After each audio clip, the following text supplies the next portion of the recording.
जीवन में हर तरफ तनाव, दुख, परेशानी नज़र आती है। ऐसा लगता है जीवन में अंधेरा सा छा गया है। हर तरफ दुख दिखाई देता है, कहीं भी उम्मीद की किरण नज़र नहीं आ रही है। लेकिन अंधेरे के बाद ही दिन की शुरुआत होती है। रोशनी रात भर अंधेरे से लड़ती है और एक सुबह अपनी विजय को प्राप्त कर लेती है। आंधियां बार बार पेड़ों से पत्तों को अलग करती हैं, लेकिन एक वृक्ष अपनी संघर्ष और अपनी एनर्जी से वापस उन पत्तों को, उन कोपलों को अपने पेड़ पर वापस ले आता है और फिर एक छायादार खूबसूरत वृक्ष हमारे सामने तैयार खड़ा होता है। इसी तरह एक सीप भी खारे पानी में अपनी चुनौतियों को स्वीकार करती है और हमें मोती प्रदान करती है। बात है संघर्ष की, बात है उम्मीद की, बात है आशा की। लेकिन आज हमारे मन के अंदर इतने प्रश्न, इतने सवाल, इतने जवाब। सवाल भी हम खुद करते हैं और जवाब भी हम अपने आप को देते हैं। संसार को दोष देते हैं, इसकी वजह से ऐसा हुआ, उसकी वजह से ऐसा हुआ। संसार इसका दोषी नहीं है, इसके दोषी तो हम खुद हैं।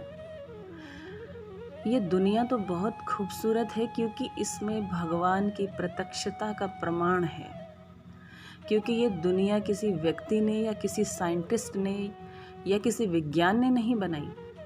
ये दुनिया, ये चांद, ये तारे, ये पेड़, ये पौधे, ये पंछी उस भगवान ने बनाए हैं जो अदृश्य शक्ति है, जिसे हमें स्वीकार ही करना है। वो दुनिया खराब नहीं हो सकती है।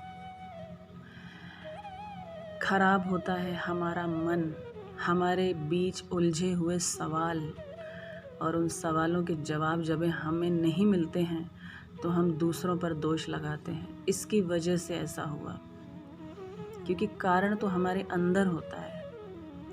शक्ति हमारी क्षीण है, नाम हम किसी और पर लगा लेते हैं। और ये शक्ति क्षीण होती है मैं की वजह से। यदि हम मैं से मुक्त हो जाएं तो जीवन में हमें मोक्ष की प्राप्ति हो जाएगी। ये मैं ही जीवन में ऐसा है जो हमारे सारे काम को खराब करता है।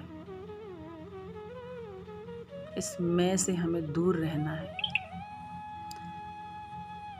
जब कोई भी इंसान आपके पास अपनी खुशी बांटने के लिए मिठाई का डिब्बा लेकर आता है और आपसे कहता है कि मेरा प्रमोशन हो गया है, या मेरी सैलरी बढ़ गई है, या मेरा ट्रांसफ़र हो गया है, या मेरे बेटे की शादी होने वाली है, वगैरह वगैरह, इस तरीके की खुशी वाली बातें जब वो आपसे बांटने लगता है, तो क्या सच्चे मन से आप कहते हैं गॉड ब्लेस यू, ईश्वर आपको और आगे पहुंचाए, आपको और खुशियां दे?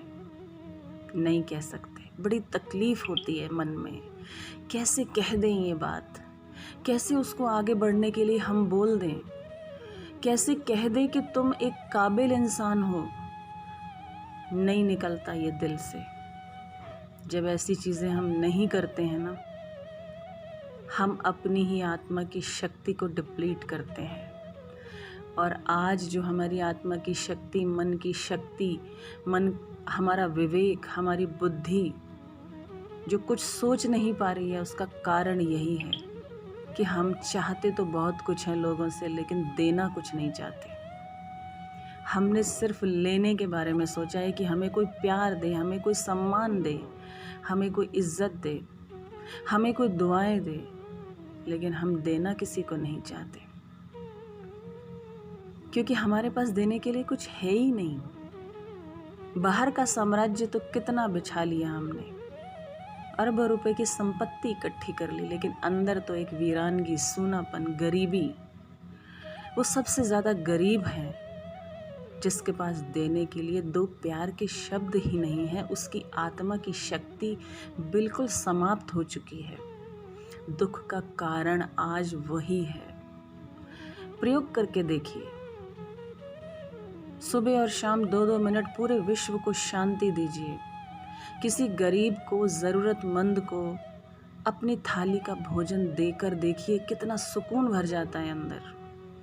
आत्मा में शक्ति भरती है, सोचने समझने की शक्ति आ जाती है हमारे में कि हमें अब आगे क्या करना है, कैसा जीवन जीना है। रास्ते बंद हैं, फिर भी एक उम्मीद की किरण नजर आने लगती है, क्योंकि आत्मा के गुण समाप्त हो चुके हैं। आत्मा का सबसे पहला गुण है शांति, और शांति हम ढूंढ रहे हैं किसी संस्था में जाकर, किसी के प्रवचन सुनकर, किसी मंदिर में जाकर, लेकिन हमें शांति कहीं मिलती नहीं है, क्योंकि हमने ढूंढने की कोशिश ही नहीं की। हिरन जंगल में भागता है, कस्तूरी की खुशबू कहाँ से आ रही है? लौटकर वो अपने ही घर में वापस आता है, परंतु उसको कस्तूरी की खुशबू समझ में नहीं आती कहाँ से आ रही है। शांति तो हमारे अंदर है, रास्ते भी हमारे अंदर हैं। हम विवेक और बुद्धि का इस्तेमाल ही नहीं कर रहे हैं, क्योंकि आत्मा की शक्ति खो चुकी है, इसलिए बुद्धि और संस्कार काम ही नहीं कर रहे हैं। कभी ऐसा हमने कहा ही नहीं कि तुम आगे बढ़ जाओ। किसी की सफलता को देखकर बड़ी नफरत पैदा होने लगती है, बड़ी तकलीफ होती है, रात को नींद नहीं आती है। उसकी सैलरी मेरी बेटी से ज़्यादा कैसे है? उसके पास मेरे से ज़्यादा गाड़ी अच्छी कैसे है? ये जो कैसे शब्द है ना हमारे मन में, यही हमारे जीवन को आज तहस नहस कर रहे हैं। यही बातें हैं जो आज हमारे दुख का कारण है। दुख के कारण को बाहर मत खोजिए कि महामारी आई और अर्थव्यवस्था डोल गई। अगर ये आत्मा की शक्ति आपके अंदर अभी भी मौजूद है तो आपके रास्ते अपने आप खुलेंगे, क्योंकि आप गलत सोचेंगे ही नहीं। जो आगे बढ़ते हुए किसी को भी अगर आप देख रहे हैं आज भी, उसको और आगे बढ़ाएं, उसके आगे बढ़ने की दुआ कीजिए। लेकिन अगर आप ऐसा नहीं करते हैं तो हम अपनी सफलता को फिर 2 कदम पीछे ले जाते हैं, क्योंकि ये प्रकृति का नियम है। जब भी हम किसी के लिए दुआ नहीं करते या उससे नफरत, जलन और मुझसे काबिल कैसे हो गया ऐसा सोचते हैं, तो हमारी सफलता 2 कदम पीछे चली जाती है। आज हम क्यों नहीं कुछ सोच पा रहे? उसका कारण यही है, हमारी आत्मा की शक्ति खत्म हो चुकी है। आत्मा की शक्ति का अर्थ है थोड़ी थोड़ी देर में एक निराशा भरा जीवन सामने आ जाता है। थोड़ी थोड़ी देर में ऐसे लगता है जैसे उमंग खत्म हो चुकी है, जीने के कोई रास्ते ही नहीं है अब हमारे पास। क्योंकि परमात्मा की बनाई हुई इस दुनिया में, क्योंकि वो पिता है हमारा, जब हम किसी और से नफरत करते हैं वो पिता देखता है कि मेरा ही बच्चा मेरे दूसरे बच्चे से नफरत कर रहा है, उसकी सफलता को देखकर नाराज हो रहा है, तो आपकी सफलता 2 कदम पीछे चली जाती है। अपनी आत्मा की शक्ति को अगर बढ़ाना है ना, तो मैं से मुक्त होना पड़ेगा। ये मैं ही हमारे जीवन को कलंकित करती है। मैं क्यों ऐसा करूं? मैं उसे दुआएं क्यों दे दूं? यहाँ तक कि हम उससे अपना पल्ला झाड़ने लगते हैं, यहाँ तक कि हम उससे बोलना बंद कर देते हैं।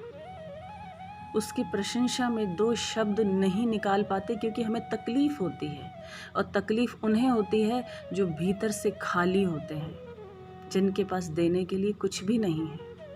बाहर तो गाड़ियों का अंबार लगा है, लेकिन मन खाली है, वीरान है, गरीबी है, अंदर दरिद्रता है। तो आत्मा की शक्ति को बढ़ाने का आज बहुत हमें ज़रूरत है। ये आत्मा की शक्ति ही हमारे नए रास्ते खोलने वाली है, उम्मीद की किरण जगाने वाली है, क्योंकि एक छोटी सी किरण आपके जीवन में एक चमत्कार ला देगी। एक छोटा सा प्रयोग अभी करके देखिए, सच्चे मन से पूरे विश्व के लिए शांति मांगिए, गायत्री मंत्र का जाप कीजिए जो पूरे विश्व के लिए है।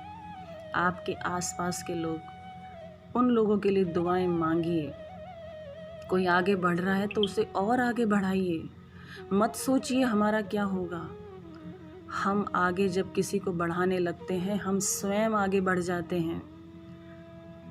ये प्रकृति का नियम है, ये उसके नियम है, उस सरकार के नियम है जो आपको ऊपर से देख रही है, सीसीटीवी कैमरा लगाकर कई सालों से, जो कभी नहीं बदली,